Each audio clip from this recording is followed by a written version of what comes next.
Welcome back to Inside Private Credit. Today I'm joined by Jonathan Tolub, who's from Trailia, who's an outsourced CIO into the wealth advisory space.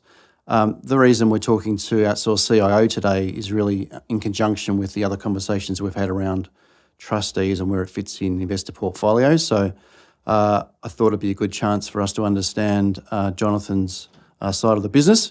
Welcome, Jonathan. Hello, thanks for having me, Andrew. Thanks for coming. So I think probably a good place to start is, for those advisors that don't know what outsourced CIO is, is just, what is it? How does it work for advisors? How do good advisors use it? It's a new segment probably to some advisors. Yeah. But it's probably a good place to start. Okay, thanks, Andrew. So we started using that moniker a little bit more because I think it's a bit more descriptive of what we do, but more broadly in the market, we're known as asset consultants. So that probably evokes a few more things for at least some advisors.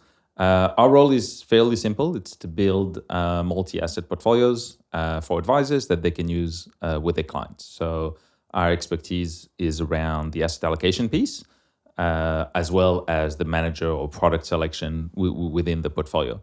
That's the traditional role of an asset consultant, and that's what we do day to day. What's changed over the last, I would say 10 years, but gradually, is how that advice is then implemented. And so it used to be, purely kind of paper model, Excel spreadsheets, etc. With the rise of managed accounts and that functionality being made available by increasingly more and more platforms, we've had the opportunity to implement that multi-asset portfolio in a product, which is called an SMA or separately managed account portfolio. And today, that's essentially what Trailia does. And is outsourced CIO, is that new to Australian advisors? Is it something that's been around a bit in North America for a while and it's just being discovered here? Or? Yeah, that's right. And like every word in our industry, there's arguments about how to define it exactly. But I think broadly speaking, it does. It is new, but I think it does define better what we actually do, which is we act as the advisor's outsourced CIO, right? Like we work primarily with advisors who have decided that their time is not best spent picking managers or picking stocks, and that they should probably focus more on their clients and getting more clients, etc., and kind of outsource the investment function to someone who would spend 100% of their time researching it and thinking about it. So that's why I kind of like that outsourced CIO better. I think it's a better description. It may be a silly question, but what's changed? Like why has Australia been a little bit slow to adopt this model, or I actually think not, the model itself. I don't think Australia has been slow to adopt it. So look, we started InvestSense 11, almost 12 years ago now, really on with that idea in mind that the advisors were moving from paper models to implemented models, and that the SMA offers them the flexibility and the transparency to offer exactly what their clients were used to, but in a much more efficient way, right? And we've seen the rate of adoption of SMAs rise gradually. So when we started, 12 years ago, it was essentially at zero, and it was a bit of a struggle. But already, 5, 6, 7 years ago, we started seeing specifically around the Royal Commission, which kind of highlighted what happens when you don't outsource that function and the benefits and that come not just to advisors but also to clients with an SMA.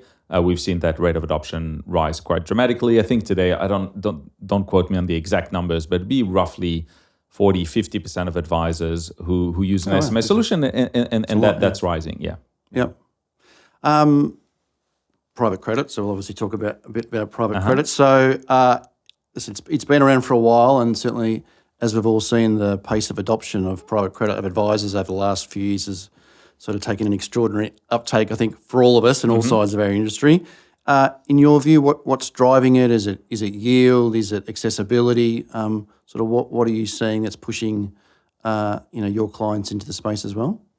Yeah, look, I think what's attracting client is, I believe, two things. Primarily the yield, and due to factors that you're well aware, essentially banks pulling back from certain types of lending and opening up to funds to come in and provide that lending. There's been the opportunity for investors has become larger and larger in the sense that as compared to public credit, they can typically get much higher yields in private credit, which I would think corresponds to I'm very keen on the risk return relationship. If you getting higher return, you're probably taking higher risk somewhere. That higher risk is not necessarily on the credit side; it's probably more on the liquidity side. But that is reflected in the yield that you're getting. So that I think that would be the primary aspect. The secondary aspect, which is quite important, is the perceived lack of volatility within the asset class, which is a benefit to advisors and to clients. No one likes to see their portfolio yo-yo up and down. And so if you have and that's true for all private markets, whether it's property or private equity, the fact that those assets are not priced daily offers a certain stability that is attractive to end clients. And that's where I think also there's this potentially risk and a risk of mis-selling, which is do not confuse the lack of volatility with lack of risk. Yeah. Yeah, that's a good point. And that question about where does it sit in a portfolio, in terms of is it alts, is it fixed income, but also is it prescriptive in your world, or does it just kind of depend on the advisor? What's your view? It's a question we all talk about often. Yeah. Look, I think it's very open. It's very open. I don't think there's a hard and fast rule. First, to state something pretty obvious. When you put something in a portfolio, in my mind, it doesn't really matter where categorize it. If it's in the portfolio, it's in the portfolio. So you can allocate it in alternatives or in credit, or it doesn't really matter. Once you put it in, you have to take a whole of portfolio approach, basically. I think you can make a strong case either way that it could belong within fixed interest. As long as the traditional liquidity that is associated with fixed interest, as long as it's understood that it's not the same here by the clients, or you can fund it from alternatives. At the end of the day, I think what's really important here is avoid the mismatch of liquidity between client expectations and client needs and the underlying product, right? So rather than think about, where does it fit on a growth defensive perspective, I prefer to think about it of, here's the liquid versus illiquid allocation within your portfolio, and is that, appropriate for you as an advisor and for your clients? Yeah, so when I'm picking on that. So when advisors say that they want to go into private credit, the question is, okay, so what role do you want private credit to play in your portfolio? Mm-hmm. In your head, what's the answer to that for advisors? Look, that's a very good question. You probably should invite an advisor to answer that question. But if I can put myself in their shoes, it's specifically for clients who have a very long-term horizon, a greater need for income, and who don't mind having a portion of their portfolio which is not necessarily going to be available if they need it in the short term. I think those are probably the three key things to mention. And for that reason, and look, I can only talk to how we do things and how, and I this is not necessarily every asset consultant or OCIO does the same. I think particularly with, it's true within alternatives generally, but I think it's particularly true with private markets.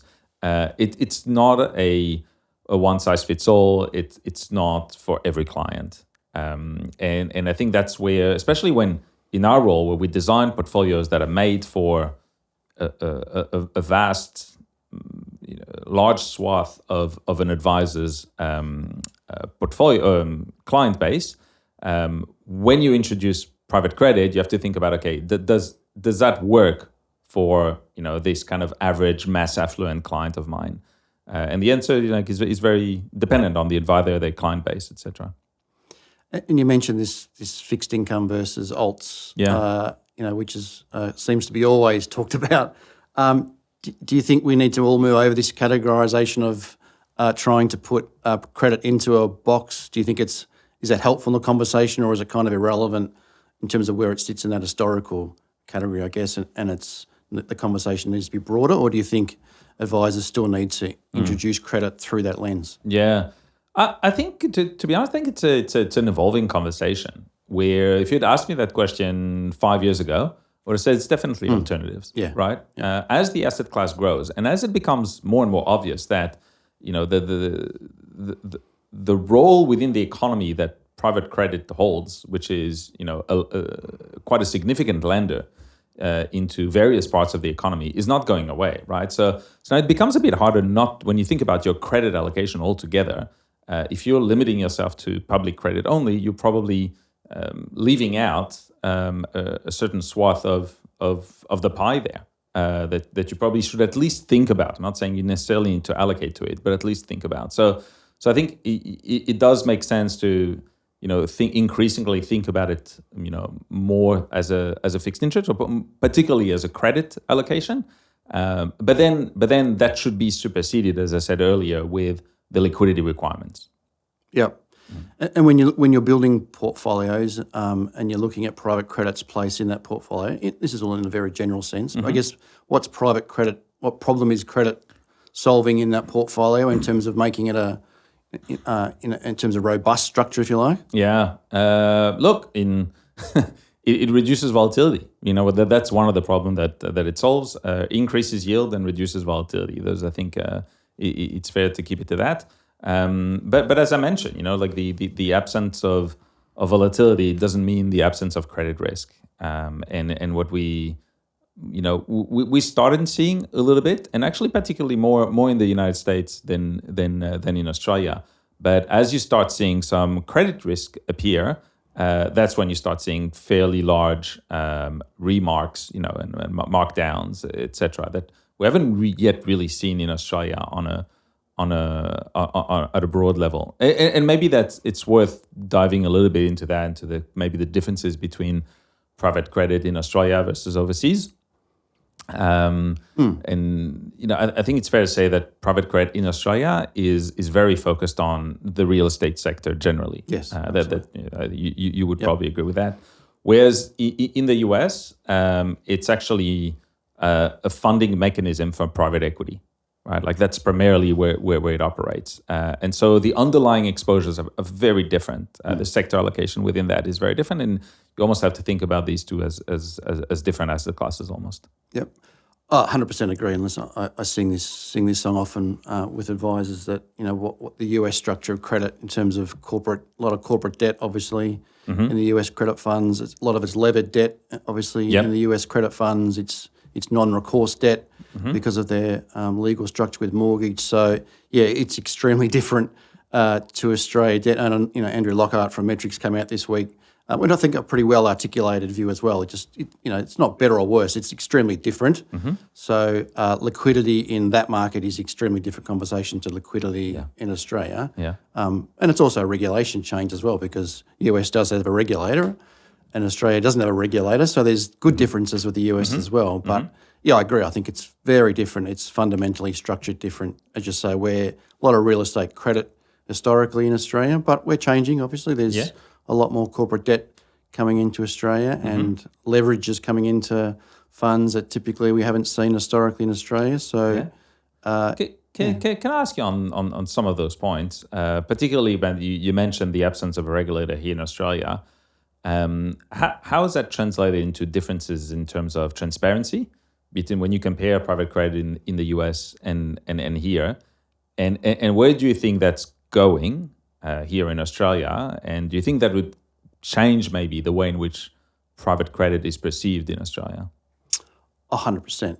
I always say it's kind of like marking your own homework in private credit in Australia at the moment because without a regulator and ASIC's given the industry a guide with no teeth. So, of course, good credit funds are following that guide and poor credit funds are not following that guide, and the poor advisor is supposed to work out who those funds are that are following it and aren't. So, and I think just the growth of private markets in Australia has obviously been strong, and we're seeing the reduction of the reliance on IPOs and private markets, as you mentioned, the US is very much attuned to PE, and it's part of the economic structure of North American businesses, and it's coming like that in Australia as well now. So, we're transitioning through, and I openly say the regulator, I think, is still behind here. Yeah. I don't think it's making the advisory market at all easier, and just general confidence. I think people like to see oversight on their investments, and that, without a regulator, it, to me, just creates grey. Yeah. And I think when you cut it back to advisors, it's very hard for advisors to cut through the grey themselves. And to be honest, it's not just hard for advisors, it's hard for people like me as well. Yeah. As a researcher of those products, the way in which you research a public market fund versus a private market fund it's a lot harder to get to the nub of it within private markets generally. Yep. And that shouldn't be the structure, should it, Jonathan? You shouldn't have to go searching for risk. You shouldn't have to try and find out the Fugazi of a IM and a PDS looking for the fine print on risk. I think that's the wrong way to invest. I think risk should be transparent, and the return risk mindset should be true like it would be in public markets. But I think it's exhausting, for advisors in private markets. They're constantly having to go searching for the whole. Yeah.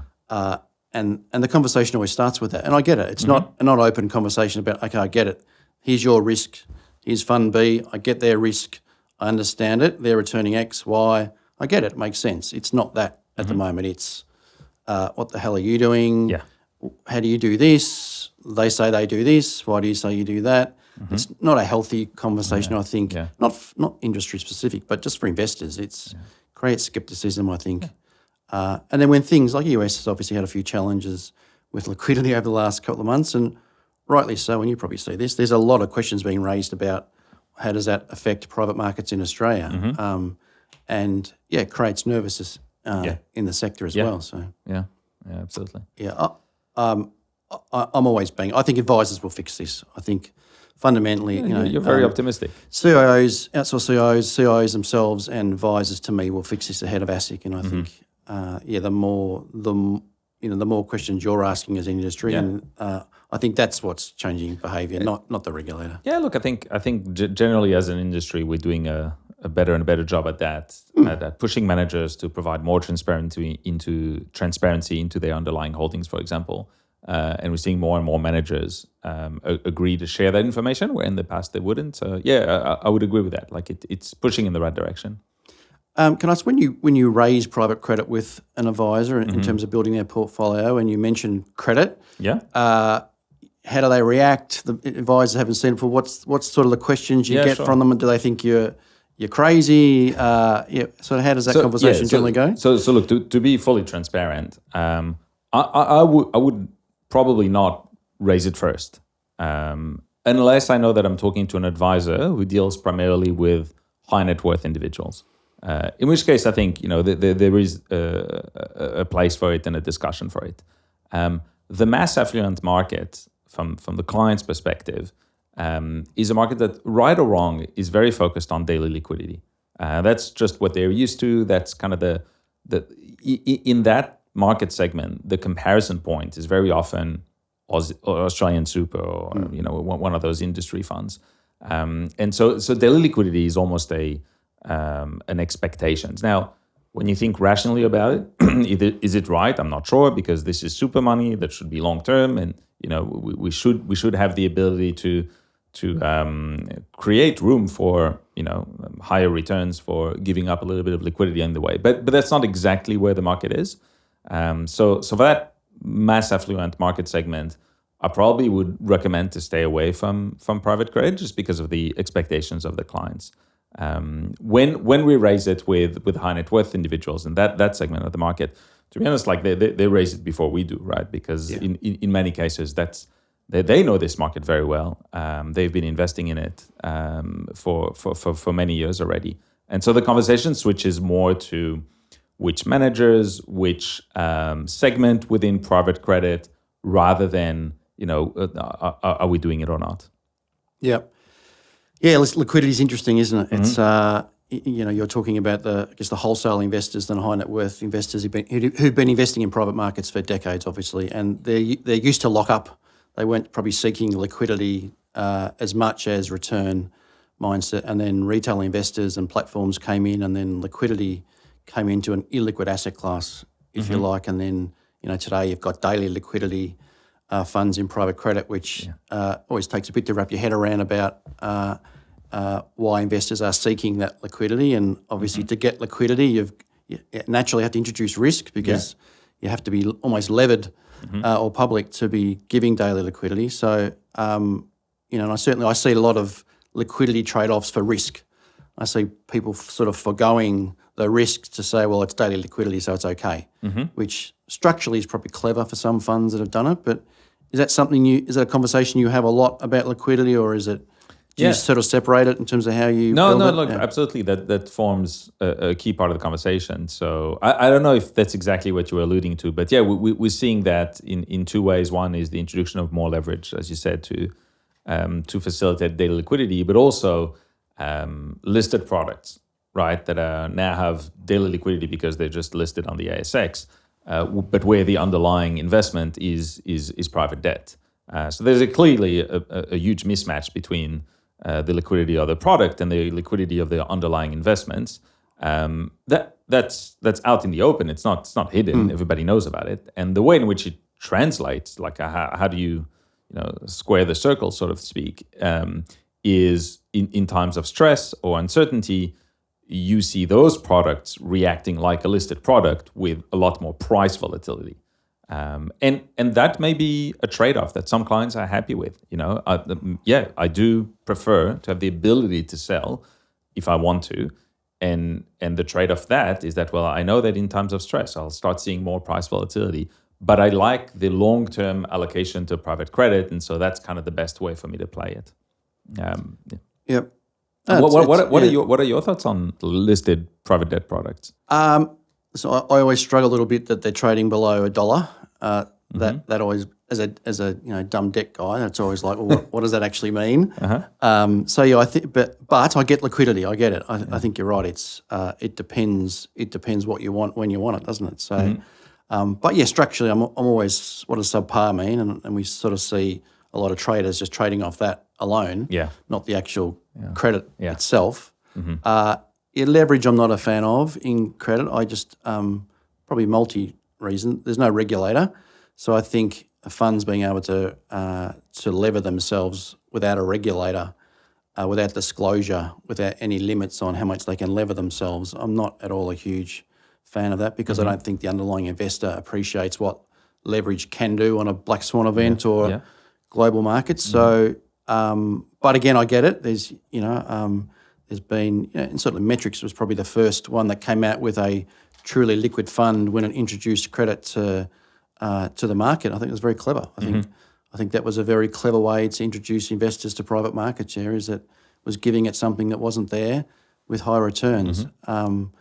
I think you're right that clients and advisors generally don't yet appreciate the risk associated with leverage.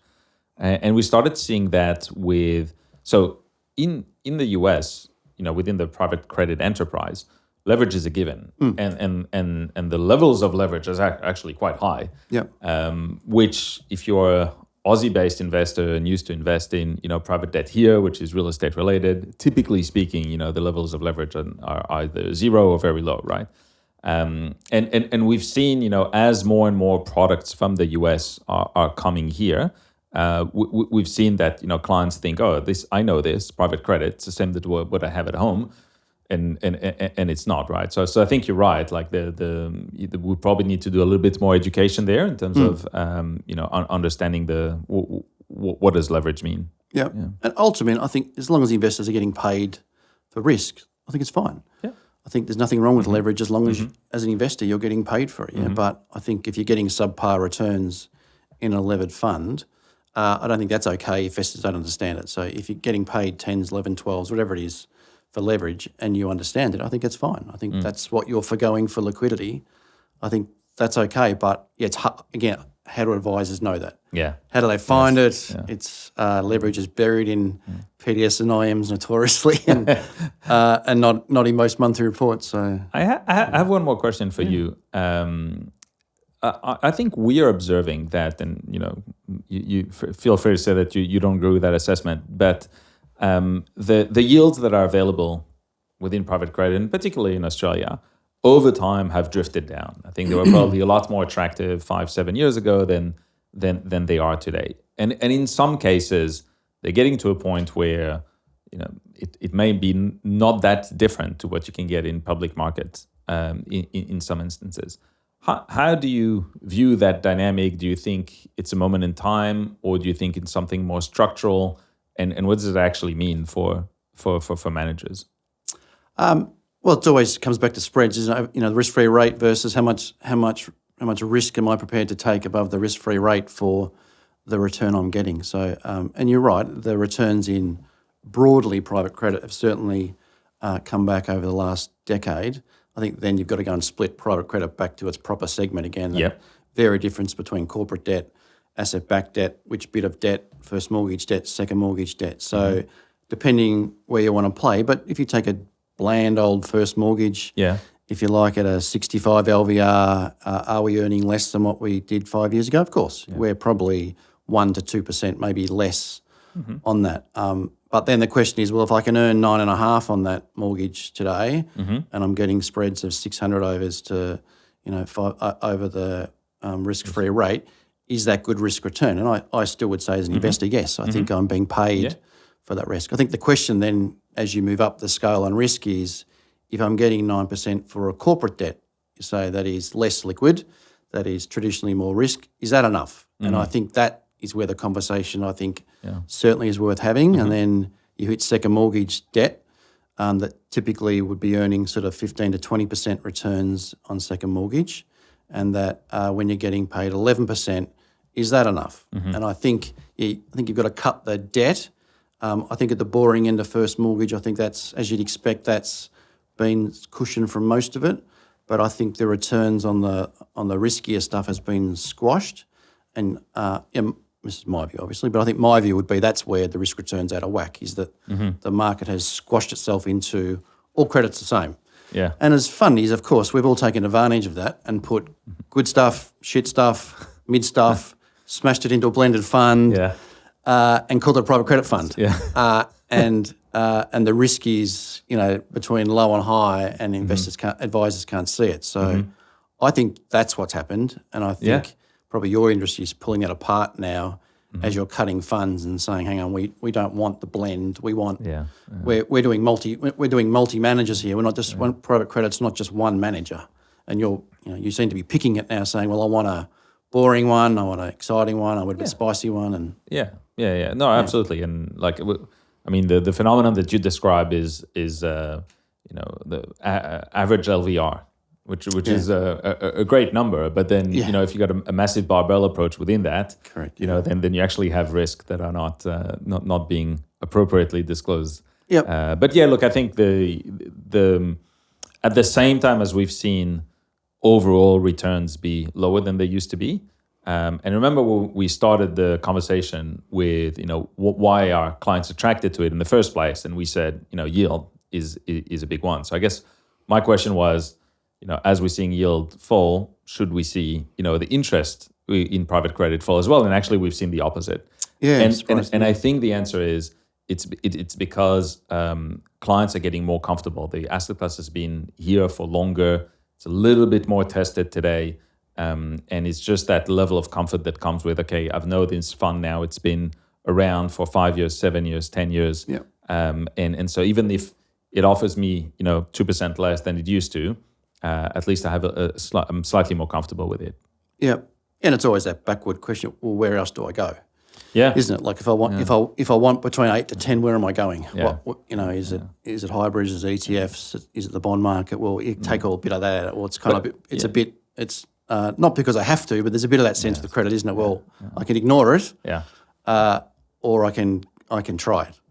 Yeah, but that question in particular, I'm glad you raised it, is the answer to that has changed a lot because of the risk-free rate, right? So when I think private credit started becoming very popular, it was at a time where the risk-free rate was like a 1%. Today it's at 5%, right? So so your 8 to 10, even if that's stable, It's a different conversation. Definitely, yeah. Yep. Oh, great. And if the risk-free rate was at 6%, are you getting paid enough to get spreads 200 with risk? Well, I agree. Yeah. Yeah. Yeah. Why would you? I think, so I think that conversation definitely changes. Yeah. So, when you're advising clients, when don't you think credit should be used? When you're putting advice into a client that sort of thinks it wants to use it or is new to it, when are you saying it's not a good fit for portfolios? Yeah, look. The primary consideration, I feel like I'm repeating myself, but is liquidity requirements of the client. Yeah. And so that has to be made very clear to the client. Look, if we're introducing that in there, assume that at some point in the investment cycle, this is probably going to be gated in a sense that the redemptions are going to have to be suspended, and the money is not going to be available immediately. That doesn't mean that you'll lose money on it, but the money will not necessarily be available. So let's just assume that will happen at some point. Are we comfortable with that? And that's going to direct how much we allocate to it, right? Because maybe we can live with 10% of the portfolio being held up for 12 to 18 months or whatever the time may be, but not 20%. So that's where I think. And then when we're talking about the more risky parts of private credit, mezzanine debt and et cetera, then you really have to think more and more about the credit risk associated with that. But in the same way that you would when you invest in high yield in public markets. Yeah. So at that level, it kind of sits from a risk perspective. It sits really between fixed interest and equity. And does that conversation change between Aussie private credit and global credit? Are you having that conversation in the same space, or is that a very separate? No, so increasingly it's part of the same conversation, but I'm very keen to treat it differently. It's part of the same conversation because that's the investable universe, and I think it should be considered. Treated differently, as we mentioned earlier, because one, levels of leverage are very different, and two, the underlying risks is very different, right? So in Australia, we primarily have a real estate risk that runs through almost the entire private credit enterprise. And if we have serious falls in the price of real estate in Australia, that will have a flow-on impact to private credit. And obviously that's probably related to a recession or some form of an economic risk, etc. In the US, you have private equity, which acts as the sponsor for all of those deals. So the common risk that runs through all of it there is that private equity enterprise. And we've seen that materialize now with the issues in software, right? So you have something like AI, which I don't think anybody 2 or 3 years ago would have thought like that's a credit risk for private credit, right? And then through flow-on mechanisms, it turns out that a lot of those private equity deals were concentrated in software. A lot of the private debt fund lent money for acquisitions of software companies, and now there's a big question mark as to will they be around in a few years? Will they be able to pay back their loans? Will they be able to refinance their loans?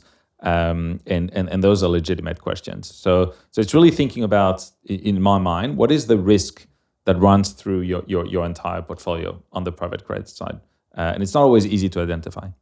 Yeah, no, listen, I think that to me is the key of this conversation. I think for the advisory market, as we move out of understanding what credit is really now listening to CIOs like yourself saying, okay, now we sort of understand the asset class.